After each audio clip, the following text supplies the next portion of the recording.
Hello, everyone. Welcome back to the RationalInvestor.com's Crazy Frivolity on the Weekend.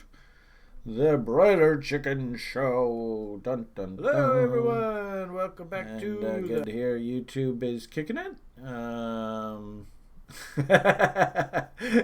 Bob says that football game doesn't start for about an hour and a half. So, Brian, you got that long. And as soon as hour and a half hits, I'm out of here. Well, I hope to God I don't blabber on here for about an hour and a half, but who knows? I try my best. And really, the bottom line here is hopefully you guys are getting some value out of all my long-winded rants here. Because that's what this all comes down to, right? Is we're just trying to be better traders. So actually, I was pretty pleased to see quite a few people popped into the Google Meet with us here. Gee whiz, look at all you people. Hey Oliver, you know you're here twice. I don't know whether you're aware of that, but anyway. And it was nice to see local buddies, Shane O'Gears, popping into the lounge and giving me shout outs before we got the video up and running. So nice to see that we got a pretty active group here this morning. So hello everybody. We have a new school term starting up this week, so a little bit frazzled. I always get overstressed, and I hate when stuff comes down to the last minute. You know, Brian, trading plan. Follow the plan, right? I don't like to have to make, snap decisions at the last second stuff. So, I'm a little bit overwhelmed with that just to make sure that everything is going tickety-boo. And I'm actually really, really pleased to see that our sort of team of one connection has no sound. All right, so let's see. Am I still? I think the microphone is working. Can you guys hear me over on YouTube? I see they're all chatting away there over on YouTube. What was that? One connection has no sound. Oh, does that mean? Oh, I see. That was your comment about your being here twice. Oh, sorry about that, dude. And FYI, if you're watching on YouTube or later on, I've got a whole bunch of people in the Google Meet with me here. I kind of like to have people all sort of together. And we get sort of questions coming from 20 different directions. We've got a TRI, what we call the lounge, our basic chat room that people post. I see you guys over on YouTube chatting away. Hi, Oscar and Bob. And Bob, of course, has got the football game in the background. And I've got the hangout here. So it's a little bit of a following text 5 different directions. But anyway, as you can even sort of tell the way I've started this video, I'm a little bit frazzled today, so my apologies. As well, on a very rare occasion, Vancouver actually has snow that sticks to the ground. And unfortunately, and kind of stupid of me, but I don't know, we don't really have enough snow here for me to justify going and buying winter tires. So every once in a while when it does snow and it sticks, I don't like to drive, so Liam and our sort of afternoon's going to be a little bit messed up here. So I'm a little bit sort of frazzled about that, and we might even halfway through the call here get a call from the house saying Liam is demanding you are here now, so get off your butt and get into a cab or something. So I'm trying to figure out what to do with that. And then, of course, the market's doing its thing. And, of course, that's the only reason why you guys are really listening to this. So we should probably talk a little bit about what we're seeing in price action. So we got that going on. And I have to say, super, super proud of my business partner, our chief technology officer. Coming through, he had a goal to get the screening engine on TRI up and running by the end of the year. And you know how programming is. I mean, a million different things pop up from 20 different directions. And he executed, which is so impressive. So I've actually any free time that I've had, and a little bit cheeky of me because I'm just so spoiled now. But I'm just building out screeners and having so much fun because the cool part about what Sjord has built here is is and I've never seen this. Frankly, when I saw it, I was just blown away. Um, but he's actually built sort of a W finder and an M finder. I mean, actually try and sit down and try and think about that. Actually go to any websites anywhere on the net and see whether you can actually find a tool that actually identifies M's and W's in the market. I mean, it's almost impossible. And he's built it. It's so cool. So here's just a really simple screen, right? Just a really, really fast moving average crossing above a little slower of a moving average. But, juxtaposing that idea with double bottoms. And I mean, look at all this. It's just a veritable cornucopia of trade ideas. They're just, oh my goodness. I can't tell you how proud I am of the hard work. And then also, too, you actually look at this, and to me, this looks like a product that you would buy. I don't know whether any of you guys remember my 1980s website. In fact, actually, Sjord basically is like, you have to take that down because it's got a whole bunch of information that's on the new website, so it's got to go. So I don't even have it up anymore. But if you remember that Brian's 1980s website, then you know the kind of programming I do. I mean, this is night and day. And the great part about it is like these dashboards and stuff, the information we're still working away, populating out screening information and stuff, but I'm very proud of the execution, and this developer cycle, I think really TRI has taken advantage of it, so super stoked. As well, actually, I have to say I was a little bit surprised, but pleasantly pleased. See that crypto in itself is it's a funny creature. I think it is very much follows its own sort of cycles, and we can talk more about that later on. But I think I've talked lots in these free videos about cycles. But actually, I'm quite impressed to see that the message of let's build a small business of trading has gotten out there, and people are actually still very interested in working on their education. And the great part about that is, get all this stuff down, get your trading plan in place, get all your reasons for acting, get your capital together, find out what type of risk manager you are, blah, blah, blah, blah, blah, blah, blah, blah, blah. And then when the next bull comes, you just own this thing. And the good part about it is, these things are very cyclic. And it sure feels like we're at, I think comparison-wise, this, and actually it was really cool as, and maybe I should find the chart first before I blab on. But we can do the seasonality study now, going back to 2010 with that brave new coin. And I think actually there's very predictable cycles here. It seems like the cycles are getting a little bit longer in duration as time goes by, and maybe that makes sense. But this feels very sort of 2015, 2016-ish in here. So that's encouraging. I mean, we all remember what happened 2016, 2017, right? So that's what you guys are all here for. Show me the money.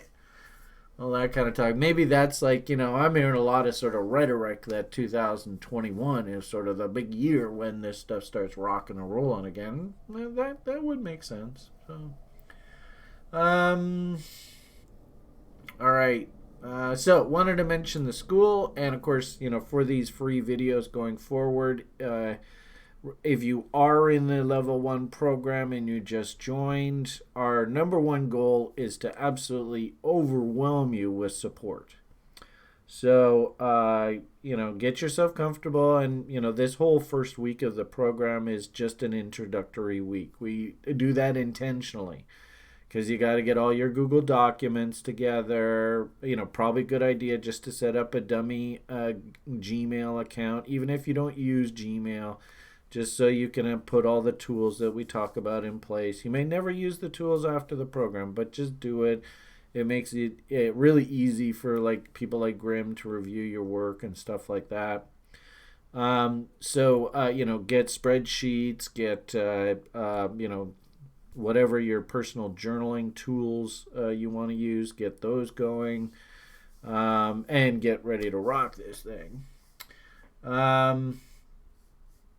was I going with all that? I can't remember. I went off on a tangent there, talking about the school again. Oh darn, totally lost my train of thought. But anyway, okay. So the point here is you're here to sort of get what I think I'll do. YouTubers, you should know this if you're just sort of tuning in this and you're like, what the heck's this guy doing? But usually, what I do with these free shows is I dedicate a lot of the show to answering follow-up questions for the level 1ers, and I was going on about like mega support. So you've got Grim, and he's there to answer questions and of course be the group tutorial instructor and answer the questions live for you. You've got Murad. Murad is totally awesome, and he's basically figured out the secret of the universe with pi. You've got, and then I'll pop in, on Sundays, but the classes before these Broiler Chicken shows. So you've got this as well. And if there are any questions, like I said, half of the reason why I do these regular Sunday shows is to do any follow-up Q&A with you guys. So I know that it's class is pretty big. Like I said, I'm pretty impressed that given the cycle and where we are, that you guys are still chomping at the bit to get going on running your small business of trading. So I love that. That's totally awesome. I will say, and my apologies for anybody who was interested, but I did it awfully short notice, and I didn't really put a lot of planning or thought or timing into it. So we'll do a promise, and harass me if you want. We'll do a free raffle for, say, the spring program coming up, and then that way at least we got a few months here to put this together, because we only got maybe 4 or 5 people that said they wanted to be in the raffle, so that didn't really seem to make a lot of sense. But I'll do a little bit more build up to that. We'll make it a bit more oomphy.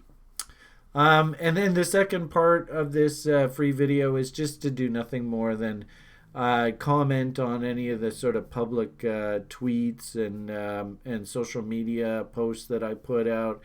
I do know that I talk a funny language, and some people in the past have said, could you explain what the hell it is you're trying to say here? So be aware, if you are tuning in on YouTube for sort of the first time. And, I do see we get, a few hundred people that watch these videos, so that's encouraging. The primary goal of these Broiler Chicken shows is to follow up for level 1ers and make a reference to anything, and by all means, you guys on YouTube, hey, there's Da Vinci, hey, bud.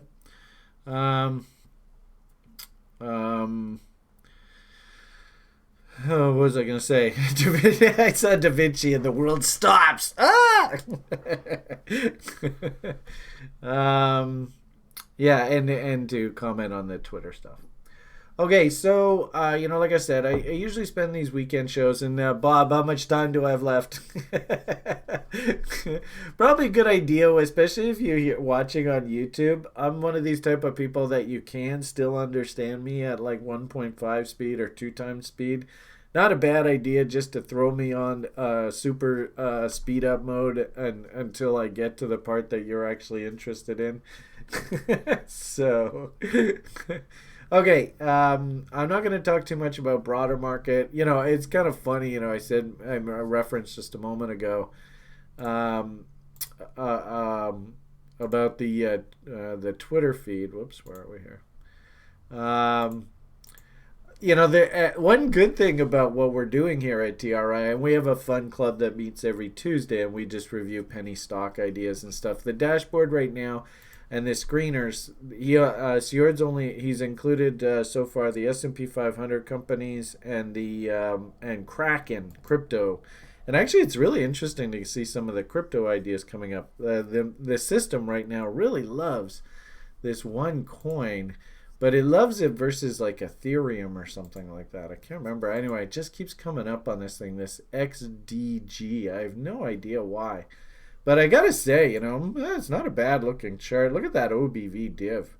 So this is the kind of this symbol just keeps coming up on the screener here because he's included Kraken names, and I think this XGD is on Kraken. Yeah, there it is. So interesting. I mean, it's there, and I do like the fact that the system is picking it up. So. But we don't have this system picked up to do all the Russell 2000 stocks or like the junior stock market. So most of these kind of names are like expensive stocks, like Dow Jones Industrial, all that kind of stuff.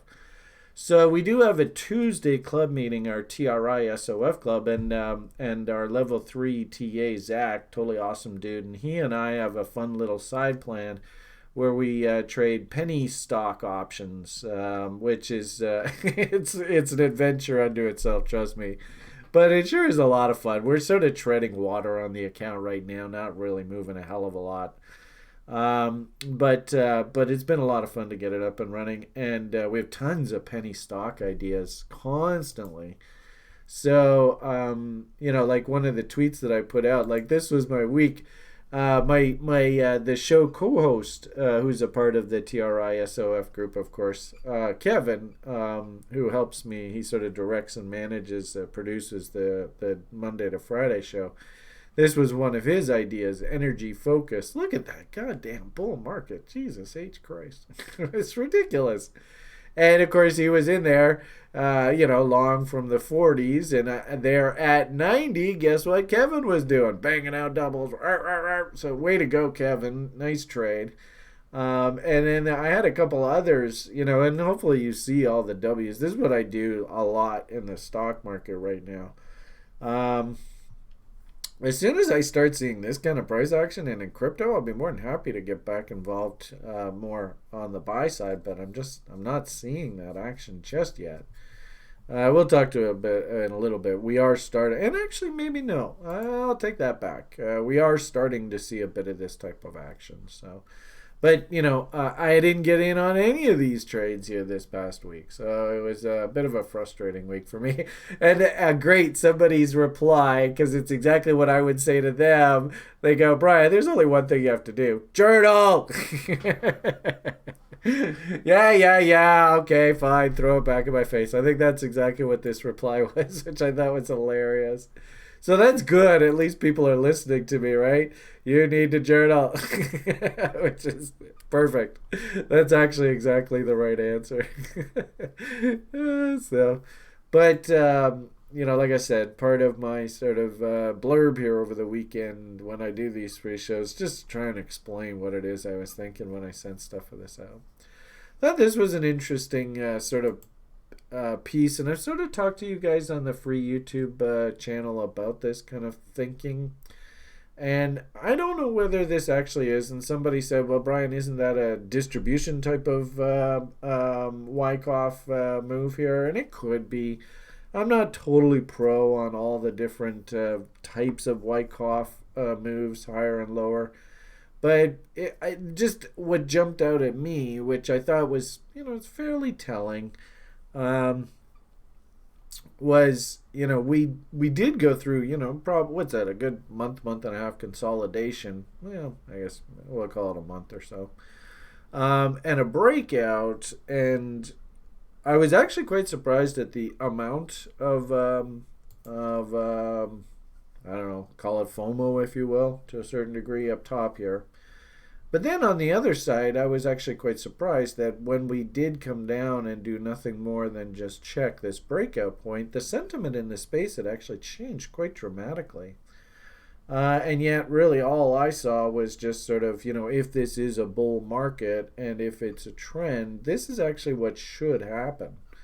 So, I mean, we'll have validation, higher highs and higher lows to find a bull market if we go and take this high out, of course. But I just found it interesting that if you actually just sort of zoom out and just sort of ask what's really going on, what it looks like to me was that this was pretty much a class of what they call a Wyckoff check, or in essence, just sort of climbing. They call this climbing the wall of worry. I mean, how many people are super ridiculous bearish super ridiculous bullish of Bitcoin right now in the public? I mean, of course, amongst the crypto enthusiasts, they'll always be bullish, right? But, like if you tune into CNBC, are they talking about Bitcoin 24/7 right now? No, right? And so that's the kind of thing that I'm talking about. And I think on balance, climbing the wall of worry. And really, as long as we keep seeing this pattern, then I think it's just, business as usual. Checks against these breakout levels often represent sort of, think of it this way. I mean, first and foremost, is the W idea really new? And FYI, these things actually used to be called Dow bottoms and Dow tops after a guy named Charles Henry Dow, who was the first publisher of the Wall Street Journal. You might have heard of him before. So they're not new. And, this is where we get into all that sort of, oh, this is my technical analysis, this is yours. I mean, most of the stuff that I teach has been around 100 years, if not hundreds of years. So it's the universe's information. In fact, my job through these free videos is to try and just disseminate that free information, get it out there in the universe. And I was actually thinking about that recently. I really do believe that the advent of something like YouTube has dramatically changed the fabric of the human species. Like 100 years ago, you could probably put in a room the number of people that understood the concept of the Great Year. Have any of you guys heard me blabbing on about the Great Year? And actually, one gentleman that I made reference to here earlier today, he brought to my attention the relationship between planets like Pluto and Saturn. And now, thanks to these wonderful thing called the internet and YouTube, I'm sharing that video of the Great Year to everybody, and it's just mind blowing. So that's sort of that's that. I really believe that we're sort of, and actually I've always thought and I don't know whether it's egotistical or not, but I've always, I've looked at like dictators and, guys that are fighting wars and stuff like that. And, people that resort to common crime and stuff. And, I've always thought there's such a difference in people. And if you look into that concept called the Great Year, actually, I believe that you can actually believe in this idea that humans are going through a evolutionary process right now that should sort of lead to like enlightenment. And I can kind of see, like I might make the argument that the advent of the internet and things like cryptocurrencies, which hopefully, maybe not crypto, quote unquote, cryptocurrencies, but blockchain and all that makes actually the world a little bit less prone to fraud. I find it amusing that these one percenters and the bankers are still holding on to this idea that for some reason currency, cash, is less likely to be used for crime and fraud than something like Bitcoin. I mean, that's laughable. But for some reason, and I think it just plays to sort of like the okay boomers sort of mental mindset in their old age.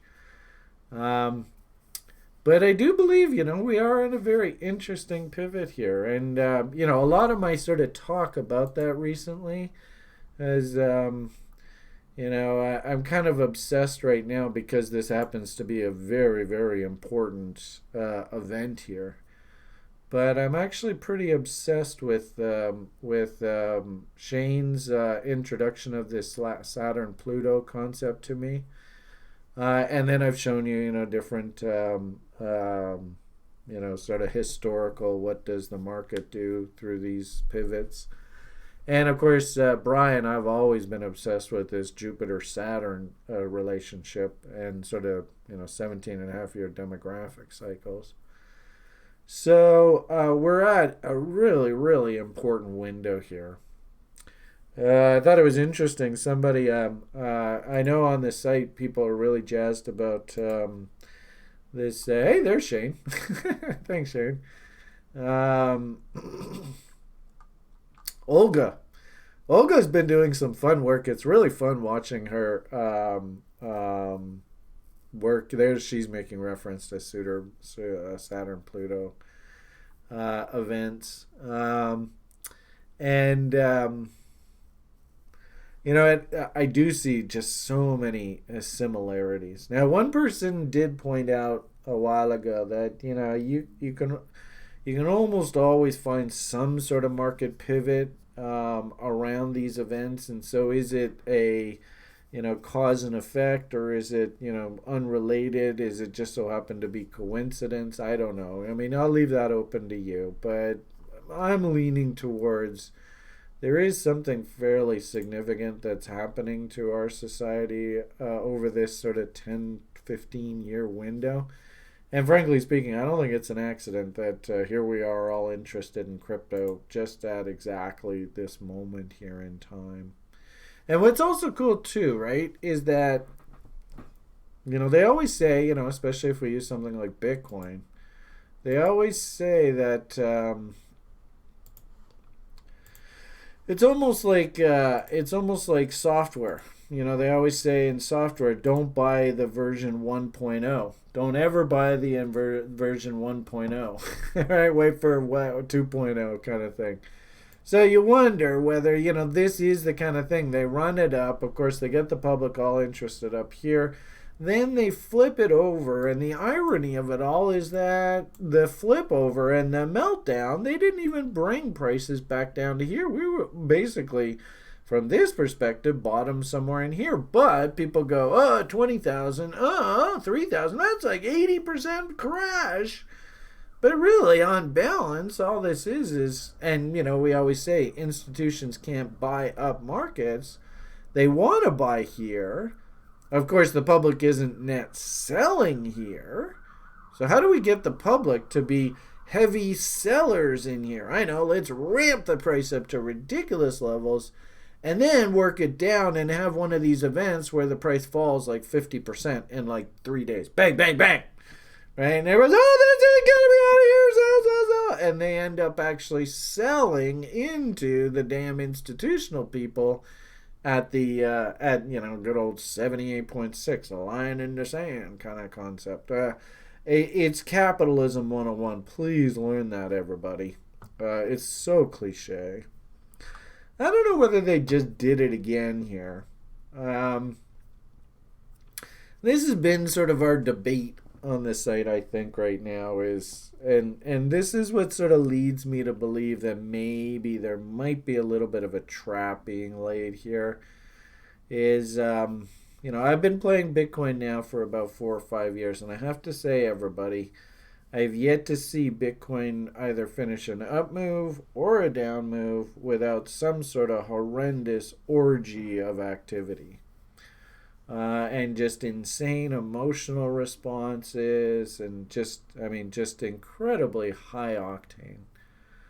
Yeah, that's a good point. And you wonder.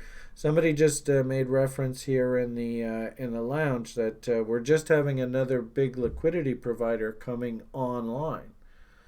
And you wonder whether maybe a bit of this bidding up is sort of a, buy the rumor, then unfortunately it ends up sell the news on the other side of the event. So somebody said that, can you make reference to the CME bringing options to the market? So I wouldn't be surprised if that's actually a pretty good reference point there. Who said that? I'm going to call you out, you son of a gun. Oh, it was Shane. There you go. So that makes sense, Shane. Shane's pretty smart at this stuff. And actually, oh yeah, I forgot we're supposed to do that. Thank you, V. So, we interrupt this conversation to bring you a shameless plug brought to you by TRI. If you like TRI and you're enjoying this program, could you please hit the likes button, tap the subscribe button, and ring Colleen's bell? Thank you very much. Now back to your regular scheduled program. All right, Brian's a weirdo. Sorry. Anyway, thank you for reminding me, V. Hey, there's Zach. Zach Man. Oh, look at that! Look at that! A bunch of people just bailed. I gotta get out of here. This guy's a weirdo. Now he's asking me to like his stuff. Imagine that. Bell sufficiently rung.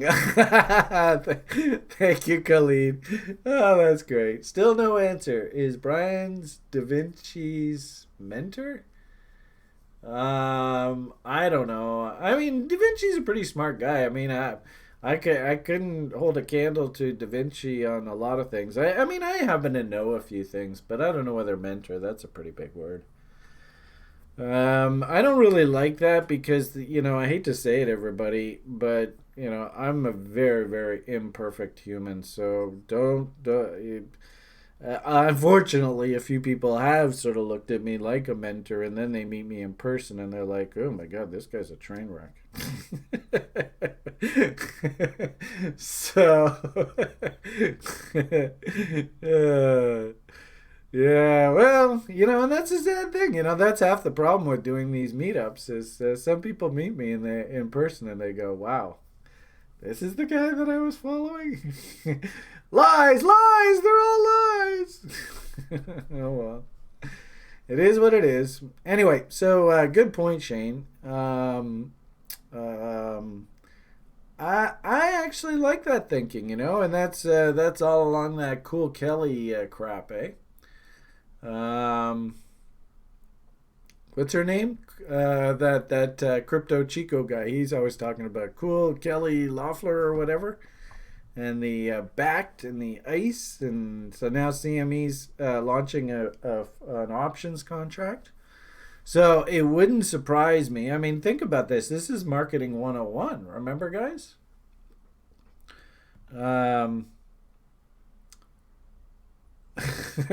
Oh, I appreciate that, BRNX. I mean, I do know a couple things, but I'm certainly not going to. I'm not gonna, put myself on some sort of pedestal. That's not the type of person I am. So, anyway, I do like that idea that if you were going to bring a product to market, do you think it makes sense to do it very quietly? And remember, really what these are is products, and these guys get paid on the number of products that are traded, right? So volume speaks volumes. So do they want to bring a product to market and just let it sit there and do no volume, and the public doesn't really want to know about it? And how do you get the public interested in something in the stock market? I mean, you can tout it and you can do commercials and all that kind of stuff, but there's one way to promote a product really easily. Any idea what that is? Anyone? It's pretty simple. In the stock market? No one. Oh, well. All I gotta do is ramp the price up. Ramp the price up, and everybody's like, "Oh, calls! I want to buy calls! Oh my God, I love calls!" Because keep in mind, especially if it's like CME or if it's like serious like futures contracts and stuff, there's a lot of those kind of players. They can't touch crypto. Somebody was mentioning that OK coin, is it? And I think Shane, you also saw this too. Is it OKEX? The OK coin forwards exchange. Now they've got options as well. So the derivatives markets, they're coming in size. FTX, they've got options now. Oh my goodness. So Deribit, poor old Deribit's gone. We had this market cornered. We could totally screw with prices. We could do anything we want. Now the party's over. Damn. No more of those crappy cheap fills, eh, Shane? So anyway, the point being that especially if it's, like there are people in like futures land, right, that obviously have futures accounts and they're sitting there trading away, and then all of a sudden when they list a new contract, and there are people that trade futures options, very popular, and when that new contract comes around, of course the CME, it's a new product and they want new buyers, they want participants. So how do you do that? Maybe let's engineer a little bit of a rally. So actually, I like that thinking, and actually, it does, it does sort of correspond with the blatant manipulation I've seen around Bitcoin price all around these very big institutional events. So, with that said, do we have a date on when those CME options are going to be listed, Shane? Did you say it was tomorrow, or is it sort of in the coming week or two? Tomorrow. Oh, okay. Wow. So, big event. So, we might get a nice little follow-through move here on that kind of event. That wouldn't surprise me. Then, of course, buy the rumor. What do you do on the other side of the event? Everybody knows how to finish that. For these free videos, like I said, I want to concentrate just primarily on crypto. I will say, though, on a side note, I'm super, and really, this is the message I really want to convey to everybody watching these videos. Please understand what the future is going to look like. I remember when I was teaching this education program a few years ago, trying to explain the demographic shift and what is this next growth cycle going to look like. And I find it fascinating that, we're getting tons of stocks that are looking really interesting, and they're all servicing this aging baby boomers. There's one stock we're looking at right now. It's called 5-Star Senior Living. How cliche can you get? So really my advice to you and anybody who's sort of blockchain oriented is, how do we connect blockchain and these baby boomers? Whoever can figure out that connection, oh my goodness. And we are heading into this coming growth cycle. I unfortunately, I think what has to end up happening before we get to that next sort of like .com boom kind of crazy environment, and it's gonna be a while, everybody. It's not gonna happen next week. We actually have to go through a bit of a blow off top here in the stock market over the next year. Then we have to actually correct about 20-30% through some sort of recessionary environment. Then that sets the base for the next 5 to 10 years.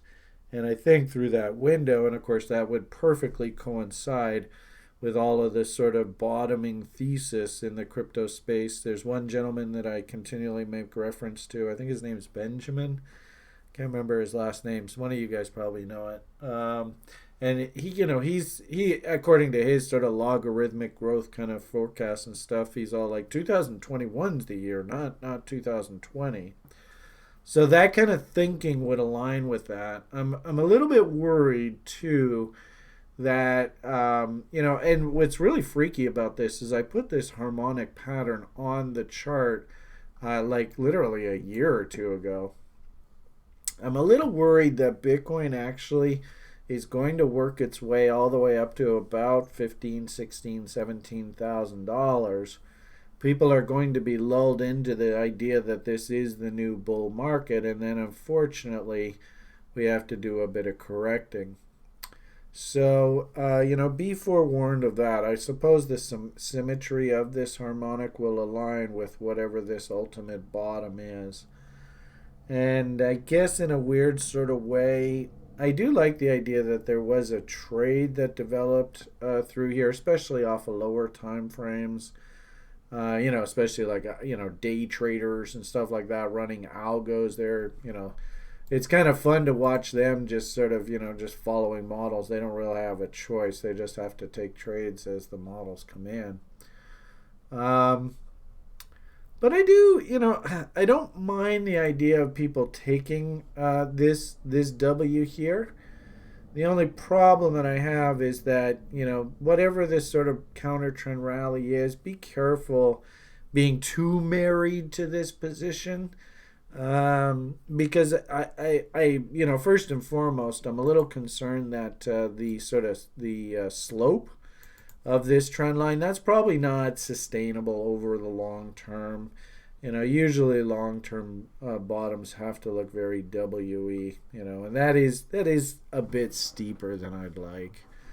Uh, if you look back to last year, right? Like, see how wide this was. And you can kind of see. I mean, it almost kind of looks like we're in this kind of steepness here. So, if you did take the trade, then enjoy the move. And I like the idea of the market sort of stair stepping its way higher, especially if we have that CME event. If we're lucky, we get some sort of nice blow off top move against this wick here in the original fail level here. I mean, I like that. To me, I like that. But at the same time, too, I don't like, just me personally, I don't like how I should say where this set up. I mean, market will do any old damn thing it wants, but I love when markets bottom off as sort of like 78.6s. I think I've shown you, and actually that's what this was. I mean, this is if I had sort of like a Dear Diary, what would I like to see for me to have a pretty solid case for a bottom? I love when the W's come in just underneath that 78.6. That's just so beautiful. So I'm a little worried about this location. Technically, if you bought the W, you're actually buying outside of the reload zone, which scares the hell out of me here. And somebody had sort of asked me the other day. It said, okay, what's gonna happen? Should I buy? Should I buy? I gotta buy a lot, or should I buy? And I'm just like, I can't predict the future. I know I'd love for you guys all to, think that I can predict the future. I can't. I don't know what's gonna happen. I'm just an odds maker, really. The whole concept of trading W's is to try and give you sort of defined risk windows. And if they ideally come in trade location, then great, all the better. But here's the kick in the pants about technicians, is that in a weird sort of way, you have to have the patience and the discipline that if the criteria happens in like not acceptable trade location, i.e. the W comes in above the reload zone, well, you gotta have the patience and discipline, or I don't know, maybe discipline's the better word to say. You know what? Maybe I just not gonna take the trade. I didn't take this trade. Um, maybe I'm gonna look back over 6-8 weeks, and you're gonna see this thing way higher. I doubt it. But one thing I will say, which is encouraging, I suppose, this is really, really close to actually being bottable. It's close. It's not there, but it's close. If I did start seeing evidence of multiple higher lows and structure developing here, if I start seeing W's on other sides of trend lines, I mean, I could start approaching it from that perspective. It would mean, just very specific trade. And interestingly enough, if this is indeed in play, because it's beyond 66, this is one of these tough ones. I mean, I took one over the last summer on ETH that was beyond 66, and it crapped out. I mean, it's just a trader's life. So this is marginal, but if anything, what I'm thinking is, regardless of whether it's a valid bot or not, A, B, C, D, there is that sort of 17,000 thinking that I had made reference to earlier. And I really do like the idea that they're actually going to rally the entire stock market, and I think Bitcoin to that degree too, right into the U.S. presidential election. Now, I don't know whether this is the low or not, but notice that, where are we here, right? And actually, yeah, here, October, November. So the election is right there, right? So, that is looking very harmonically. I don't know. I mean, it's a trader's life. I mean, in a weird sort of way, what I would prefer to look at this is I don't know whether this thing really is the bottom or not. I don't know. But especially if you can do things like options, and if you can think out into happening events, I don't. It'd be interesting to see whether CME and stuff like that, whether you can actually get options into the end of the year. That would be awesome. And of course, I want to get. I love trading leaps, which are really really long term options. But if you are right off of this double bottom and we do hit that level, I mean, it's not outlandish because really what you're simply saying is wherever the hell the damn high is here. What you're saying is get your damn fibs right. Oh, well, I don't know whether that's correct or not. Can't see.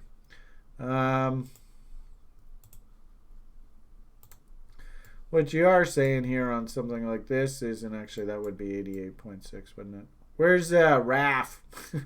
Where's Joshua? You would know whether this is. Where's Own? Oh, you guys. You'd all own me on this. But anyway, point of the matter here is all we're saying is just a revisit of good old 78.6 is 88.6 is fibs to the upside.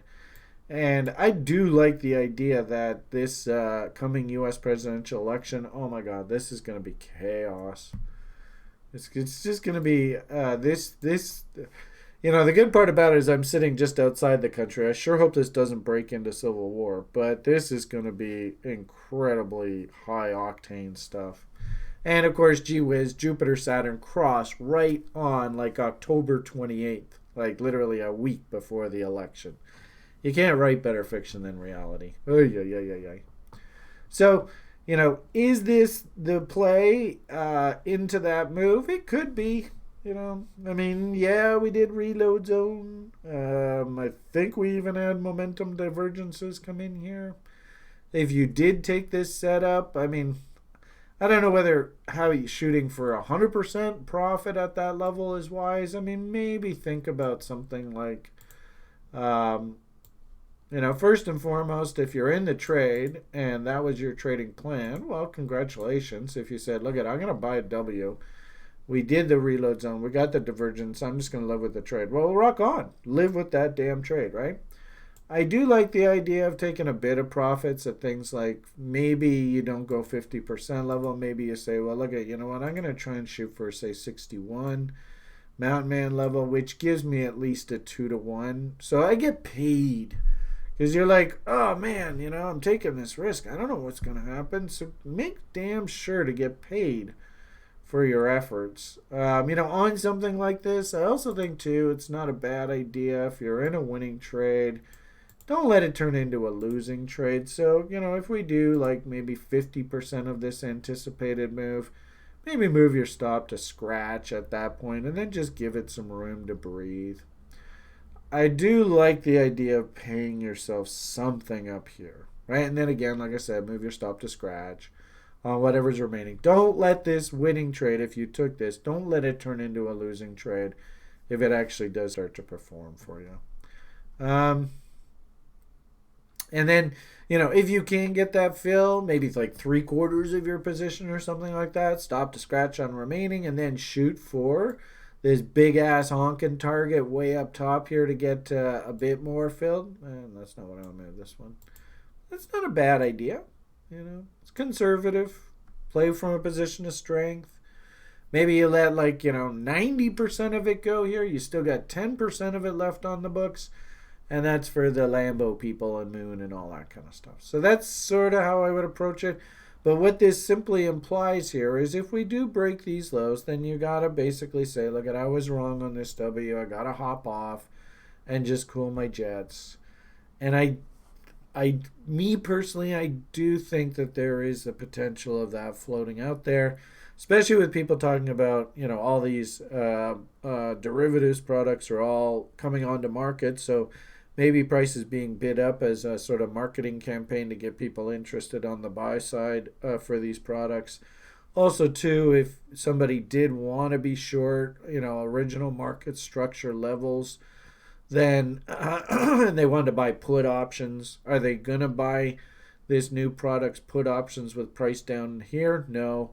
They're going to want the price up in a shorting level to put those puts on. And then, thinking about that one final FU move. But that's just conjecture. I have no idea when if that's going to happen, and nobody does. And I absolutely hate how people are like, yep, this is it, moon. Right? And then it's like, okay, are you going to eat your penis now? And they just disappear and you never hear anything more from them.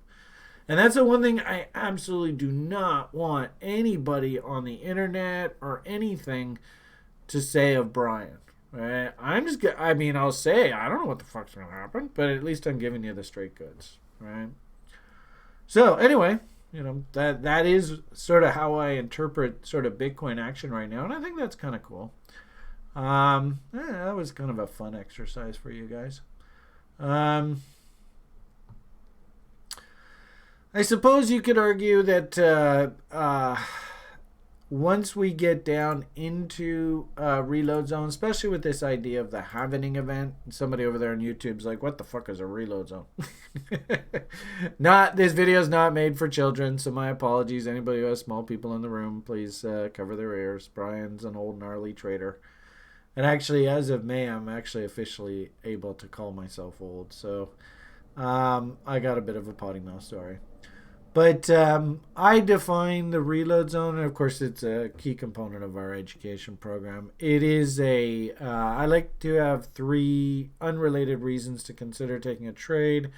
And ideally, I teach to people you like to have location, then some sort of indicator confirmation, ideally divergence, and then finally some sort of price structure to work with, candlesticks, W's, M's, heads and shoulders, stuff like that. So what is a reload zone? Reload zone is it's a very simple tool to learn about sort of forcing yourself only to buy in acceptable trade locations, with the idea that institutions buy down markets, right? Public buys up markets. What we really have to do, and I guess, BRNX, I guess that's you who's asking.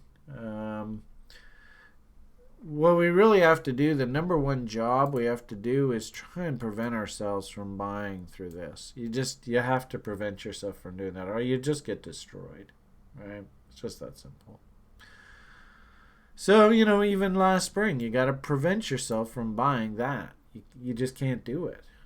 So, a very simple trade location tool that we like to use is this Fibonacci retracement tool. And I used to work trade through the CME. So a lot of, and actually it's weird because the product I traded was on the New York Merc, the crude oil market. And I used to trade with guys on the CBOT, Chicago Board of Trade. And these were sort of their primary trade location tool preferences. And really all it is it's just a statistical measuring tool. I don't know whether you guys can see me zooming that thing around. That's all it is. It's just a statistical measuring tool. And the statistic that it's measuring is breaking this range into percentages. And the way that we set it up is we want to draw the tool, and we want the tool to tell us where at least 61.8, that's a magic number to a lot of sort of mathematicians, fib spirals, all that kind of fun stuff. 78.6, so 61.8, it's a hugely important number in mathematics, and it turns out it's a hugely important number in price action in the market. Is it a tail wags the dog wags the tail? so many people see this 61.8 as an important number that they act, or is it that the 61.8 number is so important that it acts off of that and people react off of that reaction? I don't know. I think it's probably a combination of both. But the point is, whenever we see 61.8 of a range traded to, and it's so cool, like in our level 3 program, we do a module on watching and trading with the DOM. And you can literally watch in one recording that I do of the crude oil market, you can literally watch as the market comes into this 61.8 level, the DOM just explodes in activity. And you're like, what the hell's going on? And ironically enough, it's actually all the algos coming in and all starting to go to war with each other. So it's not even humans that are doing it. It's actually algorithms that actually all start to to go to war with each other. So to answer your question, the reload zone for me, it starts at that 61.8. I know that institutional players are start getting interested, algorithms, all that kind of stuff. They're going to start getting interested at that 61.8. And then what I found, and I sort of said this earlier, exactly this reference, in my career I have found that, especially in something like venture capital, the market will often, if it's in correction mode, it will often come down. It will play with this 78.6. I call it the line in the sand, where if this is still really a bull, you will actually see the bulls come in and put up a final fight off of this level, and that's exactly what this W, I think, was. And in essence, when you look back, you're going to go, okay, where was the bottom? Well, it turns out the bottom was this W right here, which, in this case, is pretty close. I just arbitrarily picked this low. I suppose if we draw it all the way down to these lows or whatever, right? Oh, look at that. Almost lines up perfectly. So, because I drew it off of that. Anyway, the point of the matter here is 78.6 is sort of the bottom of that zone. We're using the fib tool that I think institutional players are really interested in. So I like people just to take their chart, like here, for example, as you saw the market running up, and I had lots of conversations with people about this on the internet. There were lots of people when we were up in here, they said to me straight blank, totally straight face, Bitcoin is never coming back down. Never. And yet the irony of it all is this is so cliche, it's ridiculous. So learn it, live it, love it. And of course it is an excellent trade location tool to use. Now there are a bunch of trade location tools. This just so happens to be a really simple one that we teach in the level 1 program. You know, in our level 1 program, we want you to learn what does a range trade setup look like? And then we also want you to learn what does a trend continuation trade setup look like? And that's kind of like this A, B, C, D, right? And I do my funny little bot levels. And actually, I mean, this is also a really good anecdote of the idea where we can use trending market models within the context of larger ranging trade setups. Like we should, as technicians, expect the top end of this range, exactly like I talked about with the bottom end of this range and reload zone. Right? And of course, Brian, he loves reload zones within reload zones. Super sexy location down here. But we should, as technicians, we should look at this as a trading range and say, well, you know what? We should expect some price action up here. I mean, it's just logical. This is a massive trading range.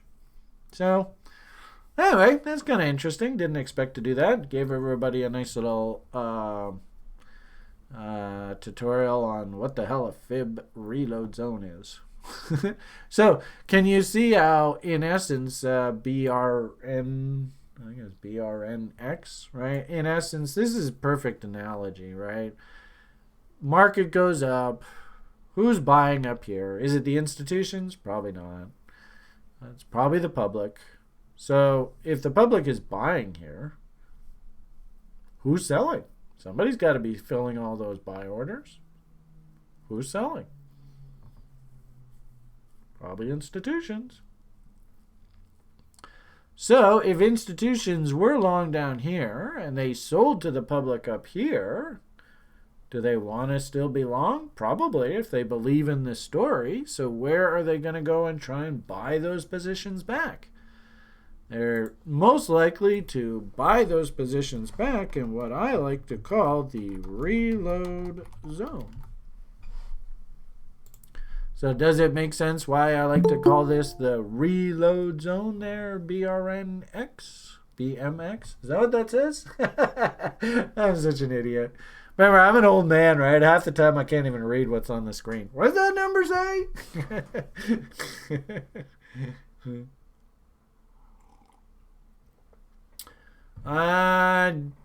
Kevin asked, do you have to pay $9.95 for each course? Well, to be perfectly honest with you, Kevin, we give this course away. It's ridiculous. You know, you could actually go online and have somebody charge you like $5,000 to teach you what I'm just showing you there on the screen there, easily. I heard a guy paid like $10,000 for a GAN course, and of course that's a typical module. We cover GAN 2 modules, and I haven't seen anybody teach GAN crap the way that we teach it anywhere on the net. And this guy paid like 10 G's for it, US for the course. So, you know, the bottom line here is $1,000 for 12 individual modules like this. This is ridiculous. We are absolutely just giving this stuff away. And you have a course instructor. You got Berto O'Brien, like I said, on the weekend show doing follow-up. You got Marat, who actually I think could be an instructor himself. For $100 a week, I mean, this is ridiculous. And actually I've had a bunch of people, including a marketing guy who we just brought on, say, yeah, the price of this course is comical. It's very, very low. Each of the individual courses, and remember, the entire course from sort of beginning to end is like 30 or 40 modules. And it's actually not healthy for you as a student to be too overwhelmed with information. So we break it up into sort of beginner, intermediate, and advanced. And each is like a 12-week program. And each has a $1,000 price point. Mind you, I'm thinking, like I said, don't be surprised if I actually up the prices as we go down the road. But for the Level 3 program, the students actually get 2 sessions with me through the week. Wednesday, we get together for a group session, and then Saturdays, we get together for a group session. So we do charge a bit more for the Level 3 program, but we're also dealing with extremely advanced concepts. And so, frankly speaking, I like working with Level 3ers because they know what a trading plan is. They know what setups are. So when I start talking about harmonics, they don't get all freaked out. So hopefully that answered your question. I hope that wasn't insulting. So that's the thing, Kevin. That's the whole point of the way that I did this course. Is the Level 1 is a nice introduction. What does and I don't want you to use the word trader. Trader is the wrong word to use in this business. That's actually a really bad. It's kind of like calling Bitcoin a cryptocurrency. I don't really think that's actually, or like calling Bitcoin a Bitcoin. I actually don't think that actually does Bitcoin justice using that title, because people get the wrong mental image. So in a weird sort of way, I actually think that's sort of the same thing here. I want to teach you how to run a small business of trading. I don't want you to be a trader. Well, what the hell is that? What I want to teach you is how do you go from absolutely knowing nothing to getting to the point where you are up and running your small business of trading. Some people are like, Brian, I'm a professional accountant, lawyer, doctor, whatever. I haven't got time to look at the screen 24/7. Okay. Well, we actually build the business around what type of investor you are. Others are like, I want to go to a prop firm. And I think somebody even referenced an old prop firm that I worked there earlier. Now that's like 5 years ago now. Time flies when you're having fun. And we do send a bunch of people over to Top Step, and some are successful, some, not so much. But, that's the trader's life. But if you want to go down that road, okay, well, we're going to define your small business of trading around those objectives. Does that make sense? So, really, it's not really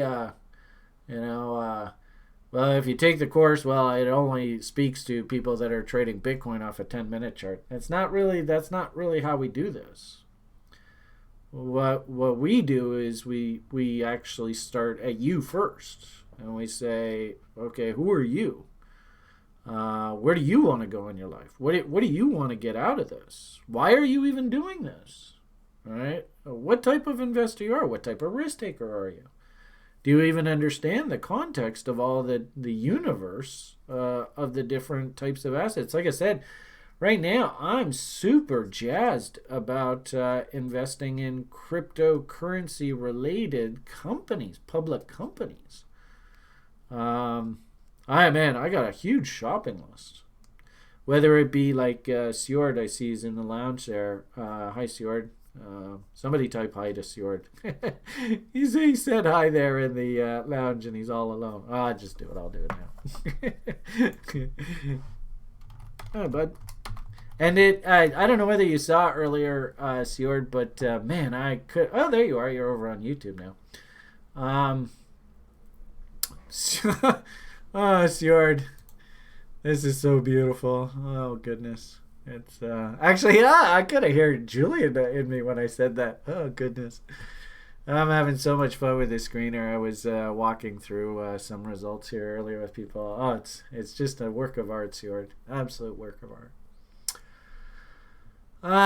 So the point I wanted to make to whoever asked that question earlier was the course and everything that we do around this the site is really all actual person focused. It's all focused towards the individual. There's no right or wrong way to do this. The way to do this is actually what works for you as an individual.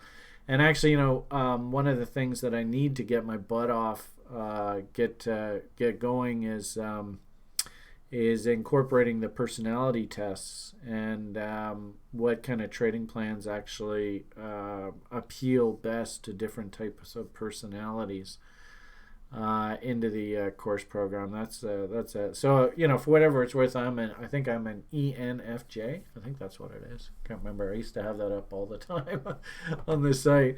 So it's and ironically enough that ENFJ actually speaks perfectly to the actual the setups that I trade. They are absolutely perfect for that type of personality. The things like the bot with a whole bunch of preset rules, and really I don't think, I just trade. Define the plan and then you just execute the plan. Don't think, because when you think you often get yourself into trouble. So I hope that helps. Man, am I ever rambling here today. Sorry, everybody. I hope you're getting some good value out of all this stuff. Okay, let's get back to the corn. Maybe just give you a nice summary of what I'm seeing right now. It was an awfully nice little rally coming off the bottom. I think I talked to you guys at length about that whole Wyckoff check kind of idea. I guess these are the only charts I was showing you guys. Where did I put that? Oh, I guess, was it a tweet? Maybe that's what it was I was showing you. Oh, actually, I guess I was doing it right here, right? Yeah, well, let's continue on here.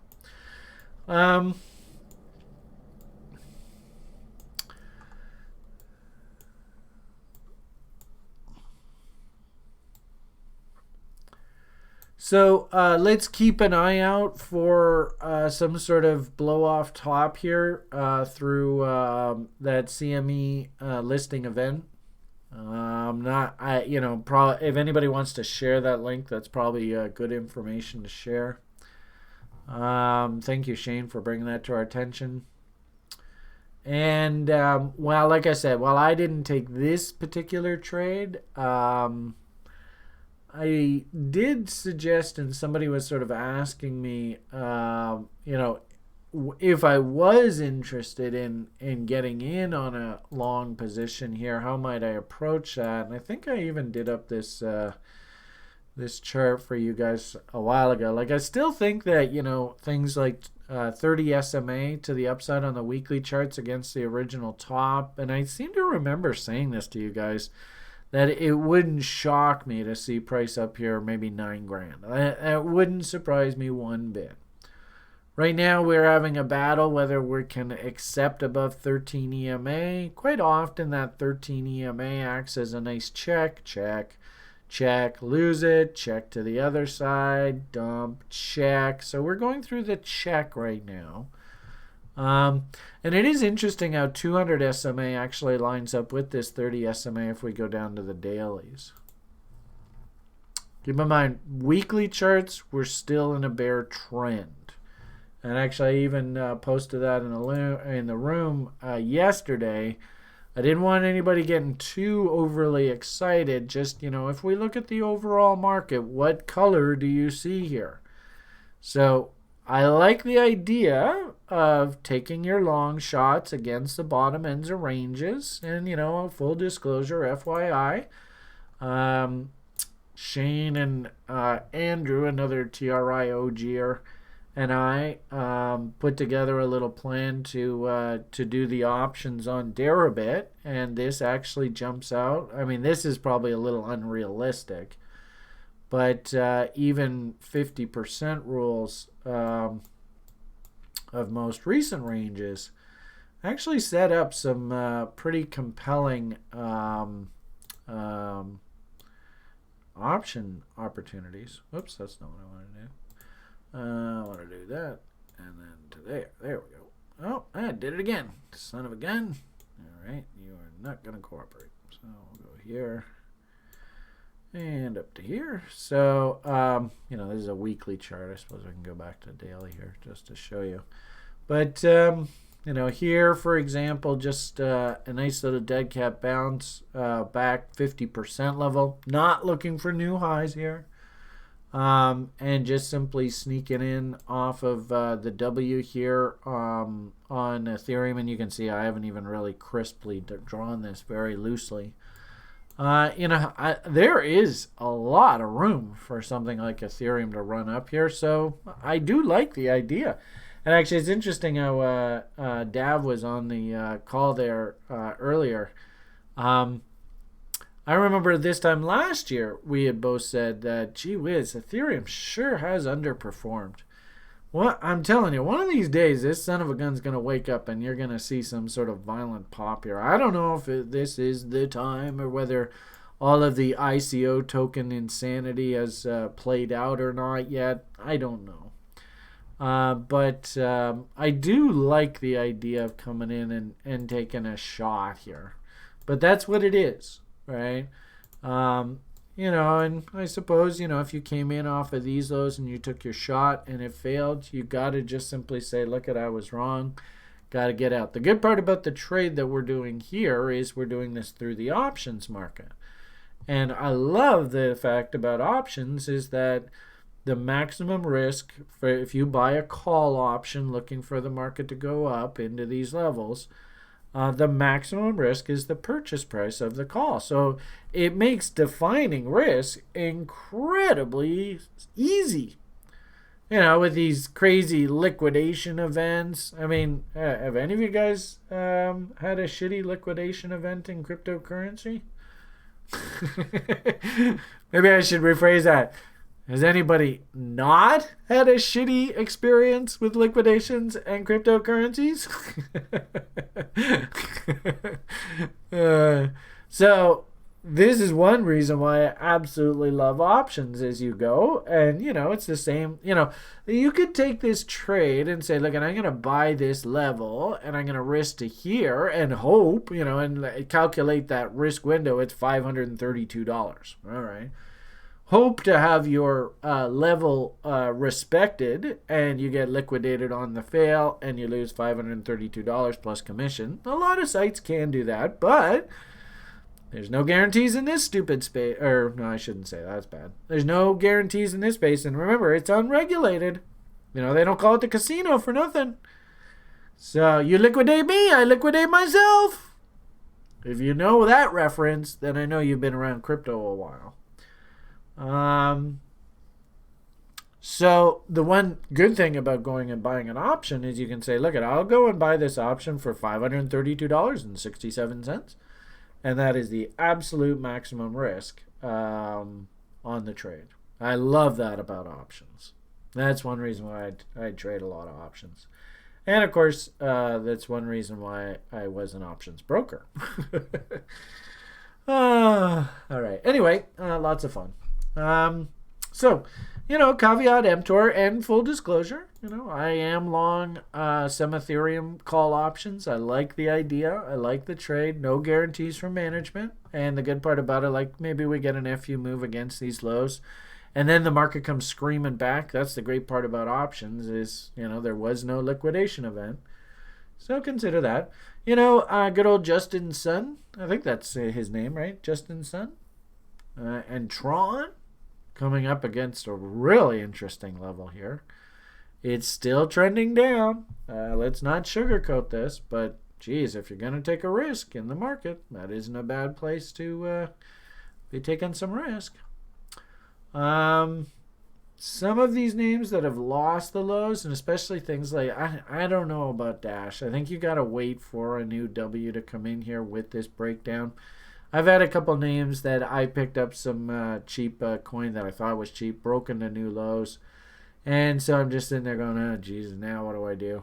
I certainly couldn't add to any of those until we actually start seeing new W's. So a lot of these names, they've done some technical damage. Like, I find it a bit sad for like the Ripple Army, and things like Dash. I just don't see the trend turning up here soon.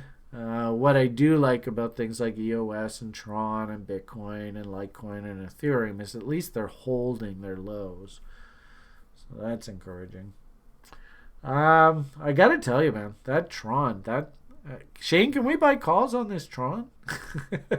I kind of like the look of that, I mean, it's like I said, it's still trending down, but gee whiz, you're coming in on a very interesting level.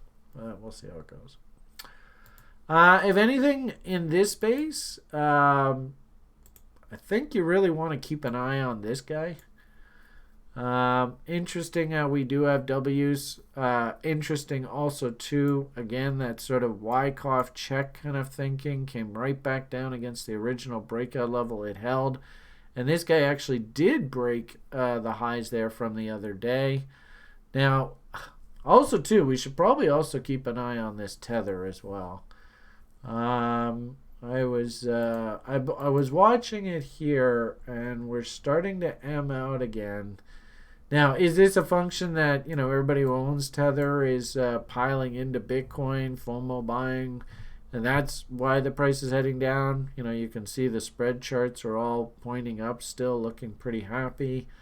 Or is this, like, oh boy, Phoenix? I think I saw like lawsuits and stuff being refiled against Phoenix and Tether and all that. I don't know. Don't quote me on that. But always a fun soap opera. And I gave up on Tether. Actually, I can even say years ago. I couldn't handle this kind of volatility. It was just too much for me to handle. If I'm in cash, I want to be in cash, and I want to know it's stable. And years ago, this thing was just all over the map, and I gave up on this idea of stable coins. It's just too risky. But, caveat emptor. If you don't want to be in fiat and you want to use Tether, just understand, it's got just as much risk associated with it as any kind of other stable coin out there. Don't know whether I really need to get into lower time frames with you guys, or just because everything will change here within the next couple hours. So on balance, I see us pointing up. I see that Wycovian check kind of concept. You'll know that that's been validated. If we break this stamp here is, what is that? That's 84.63, call it 84.65. It's interesting how I think a few days ago, somebody, like I said earlier, had asked me, do I chase this thing? I got to buy. And I was like, well, simple answer is just throw your bids in against reload zones if you think this is a bottom. I do like that because you are in these green boxes. I don't like how these breakouts are above the green boxes, but nonetheless, I'd sort of said earlier, if I was thinking about trying to get into a trade here now, I could either Wycovian check that original double bottom and play that setup up top, or... And you can see here, I drew this a few days ago, that I have to see some sort of consolidation.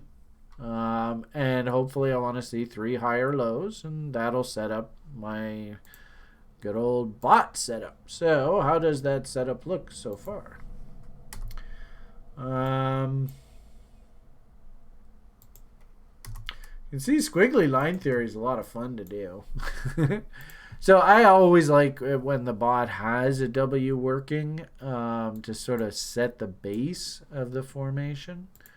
So that leaves me with a little bit of confidence. I would be sort of approaching it like this, and then I would go like this, and then I would take that up there. And you're going to have to crisp that up. I won't spend the time doing that right now. And I put on the bot levels. And there's the 25. So I'd be watching right now for a continuation move up into 92.75. Ideally, I would, like I had sort of drawn earlier, I would like to see a nice consolidation. I've got one low to work with. This thing might just continuation its way up, and if that's the case, then there probably isn't a trade for me. If I can get a pullback against these lows, especially that candle body low level there, then another W, then that's what I would be sort of thinking for a trade. Ideally, I'd love to see this trend line broken. That's exactly what I like to see. Really good lesson. Don't take the trade out the trend line. Wait for a W on the other side of the trend line. So we've come up here. Get your butt back down. Go up, get down. Go up. Sort of waffling here.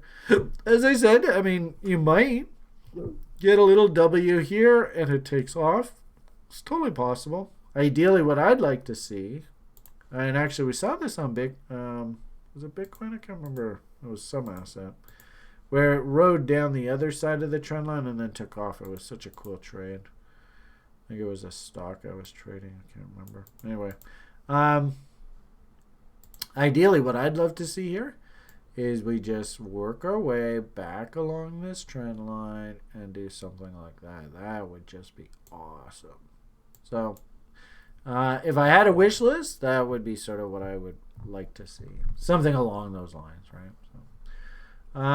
So we'll see how it goes. I'm glad that I had the patience and discipline, a few days ago, like I said, to say that, look, if I was going to hunt a setup, because I really don't like this setup here, the way that it fired above the reload zone, shooting for that objective way up top. I would rather see if I can hunt a setup here, continuation trade my way up into these levels. So that's basically what I'm doing right now. So hope that helps.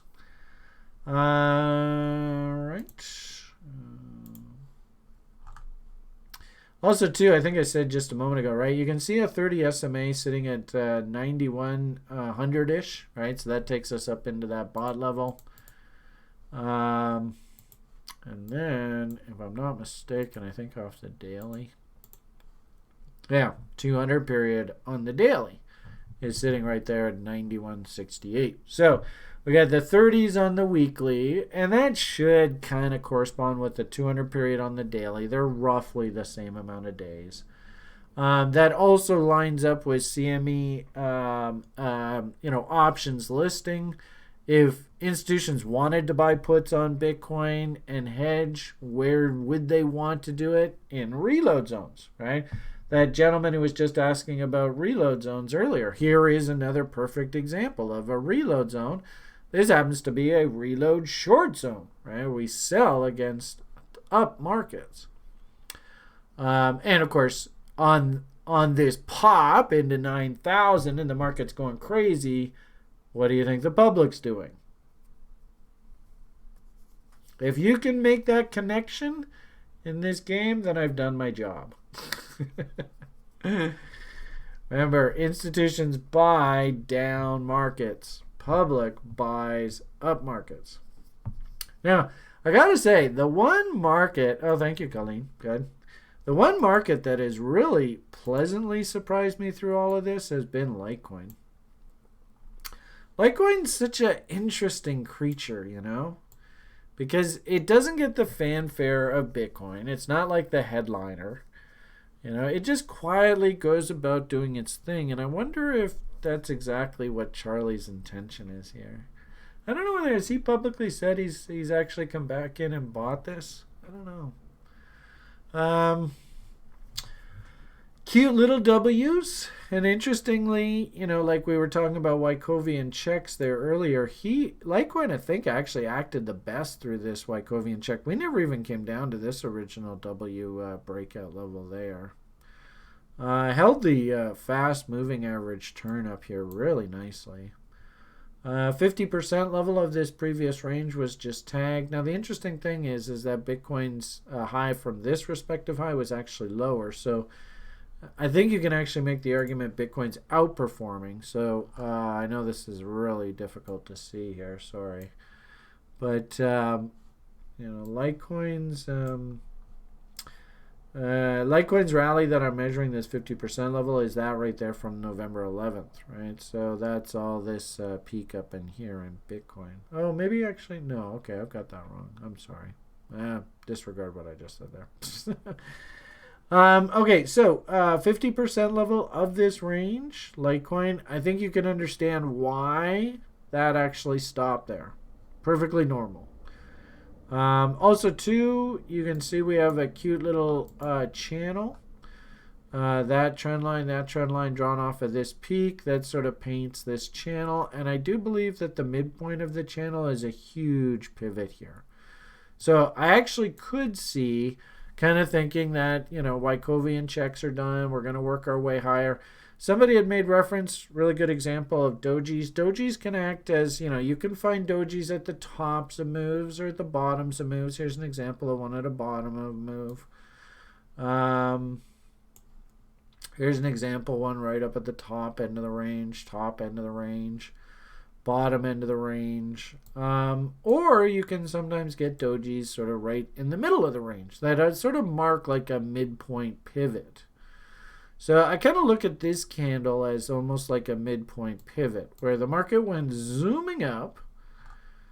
And you could argue that this was this bottom of this candle right here is the bottom of a trading range.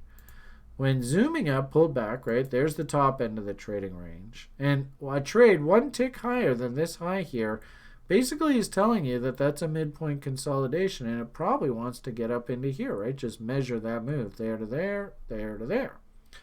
So I gotta tell you, Litecoin's looking pretty good here. And I think I told you guys before, I was shocked when I found a company that said that they were still mining Litecoins at $100 a coin. And I'm like, what the hell are you doing mining at $100 a coin? Sitting at $50. That either means those guys are idiots, or Litecoin is ridiculously undervalued. I don't know which it is. It is interesting, again, Litecoin is sort of the ultimate harbinger. It is interesting how Litecoin put in this beautiful harmonic and had to go up and tag it. And then same thing on the way down. This beautiful harmonic had to go down and tag it. We call this a PRZ, potential reversal zone. If you had momentum divergence developing through this, you love that. And this W on the other side of that PRZ is one kick-ass buy signal. Right there. Take a screenshot of that, folks. You said you wanted something for free for watching this and listening to this crazy nut rant for an hour or two. And, oh, by the way, where's that BMX person? Do you see how this W came in at or below the reload zone? I mean, that's a hell of a setup. I don't know whether Shane's still here or not. Shane, are you here? Did we ever find out whether there were Litecoin options available? Oh, yeah. I mean, take a picture of that, everybody. No options on Bitcoin. No? Boo. Hiss, hiss, boo. But I think that was one hell of a trade there. Anyway, so, and also too, what was the date of the official date of that Pluto Saturn cross shade? Was it January 7th or 6th? I don't remember. Today? Okay. Today. Oh, it's today? Really? Today. I thought it was earlier than that. January 12th, eh? Okay. Well, anyway, I found it kind of like almost serendipitous, almost kind of like poetic, that all of these cryptocurrencies all right through that event all put in bottoms and started to turn up. I thought that was just absolute serendipity. So, for whatever it's worth, I'd almost be willing to go. Sjord, you were asking if there was something you'd be willing to buy here. I'd be willing to buy some Litecoin on a test of this bottom. And as I had said earlier, Shane and I and Andrew actually did go buy a whack of call options on Ethereum. So I don't mind either of these trades. The only problem I have with Litecoin now, can you chase it here? No. Kind of like Bitcoin, you're going to have to wait for some sort of consolidation and then maybe a trend continuation trade higher. So, okay, guys, I've been blabbing away here for quite a while. Did anybody get any value out of anything that I said today? Charlie is Satoshi. And he is also a trader and a TRI member. Yeah, right. I know we got what the hell's his name on the site now? Man, he's got one hell of a name. We've got Shark Toshi Naka McGowan.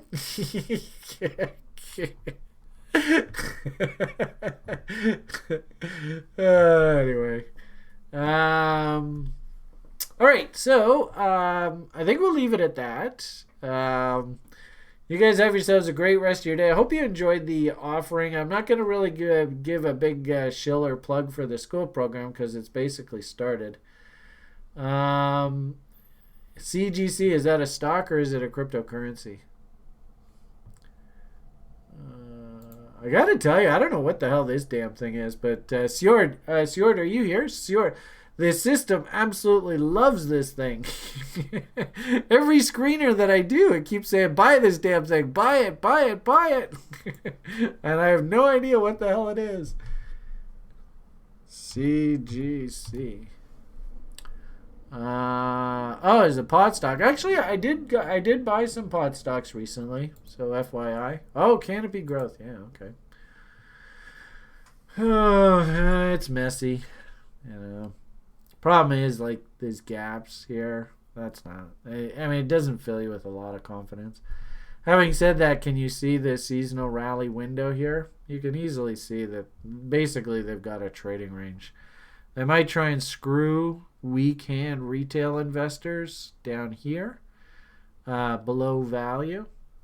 But my hunch is probably into, like, seasonal peaks, May, June, July. Probably back up top here. I think, hopefully everybody can see a cute little inverted head and shoulders, right? So if it can start closing up through here, then I think you're off to the races. But like I said, that gap right there has me worried.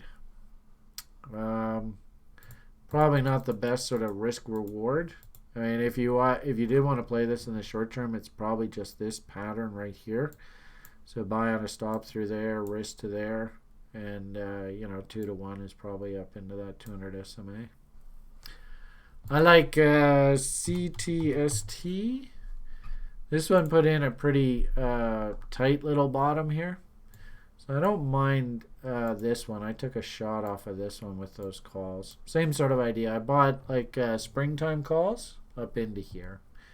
The stock in that sector that I absolutely love right now is the beverage angle. And somebody actually put out a research report. It turns out that if you drink green tea, you have a 20% chance, if you drink at least 3 cups of green tea in a week, you have a 20% chance less of heart attack and cardiovascular disease, and a 20% chance less of cancer. That's pretty big numbers, 20%, Jesus.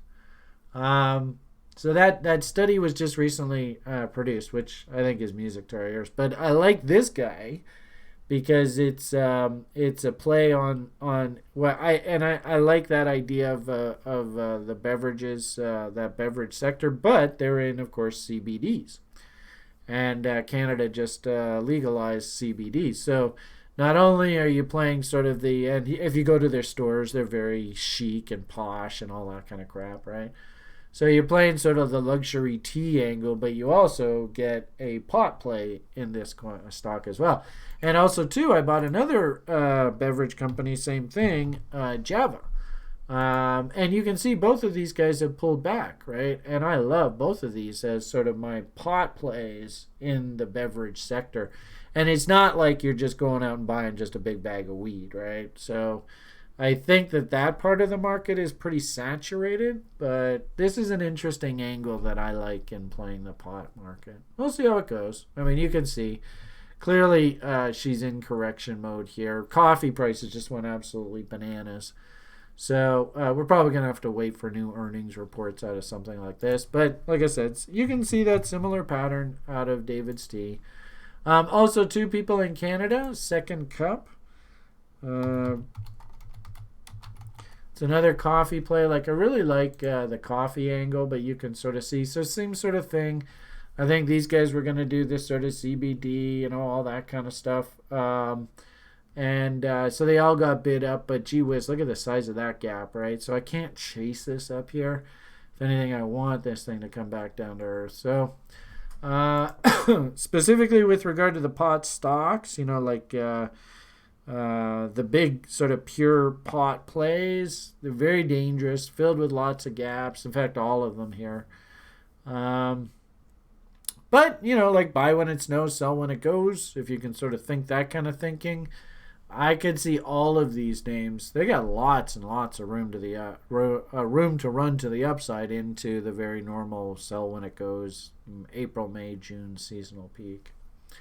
So that's a little bit of stock market. Like I said, I don't really talk too much stock here on the weekend. So isn't that interesting? So Pippi has cost of production now for Litecoin. So these guys at $100 a Litecoin, they're an idiot for mining at $100, eh? But interesting, Pippi here is shared in the lounge just to sort of finish off this video here for you guys here today. Pippi just finished or shared an article that says that the average cost of production here is about $67.35 for Litecoin.